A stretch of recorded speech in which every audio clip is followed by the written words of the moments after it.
काल महाराष्ट्र विधानसभेचे अध्यक्ष नार्वेकर यांनी एक ऐतिहासिक अशी कामगिरी केली, ती म्हणजे शिवसेनेच्या संदर्भातला आमदार अपात्रतेच्या संदर्भातला केसचा निकाल, ज्याच्यामध्ये सुप्रीम कोर्टाने काही निर्देश दिले होते, त्याच्या बाहेर जाऊन न्यायाच्या चौकटीत निर्णय न देता केवळ राजकीय हेतूने भारतीय जनता पार्टीला जसा पाहिजे तसा किंवा एकनाथ शिंदेला जसा पाहिजे तसा निकाल तयार केला आणि त्याचं ड्राफ्टचं वाचन त्यांनी केलं, जे वाचन करताना ते स्वतः अडखळत होते.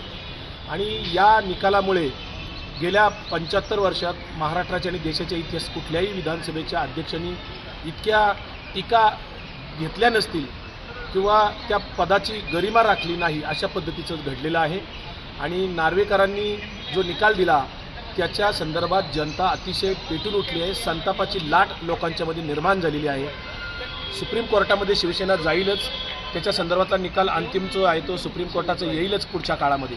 परंतु महाराष्ट्रातली तमाम मराठी जनता जी उघड्या डोळ्याने पाहते की शिवसेना पक्ष हा उद्धव ठाकरेंचा किंवा बाळासाहेब ठाकरेंनी निर्माण केलेला पक्ष आहे, जो उद्धव ठाकरेंच्या हाती सोपवलेला होता, तो त्यांना न देता अशा पद्धतीने राजकीय हेतूने निर्णय जो दिलाय नार्वेकरांनी, त्याचे अतिशय संतापजनक प्रतिक्रिया लोकांच्यामध्ये आहेत.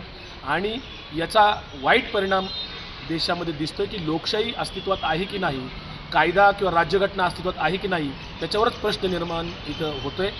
या घटनेचा सर्वजण निषेध करतायत.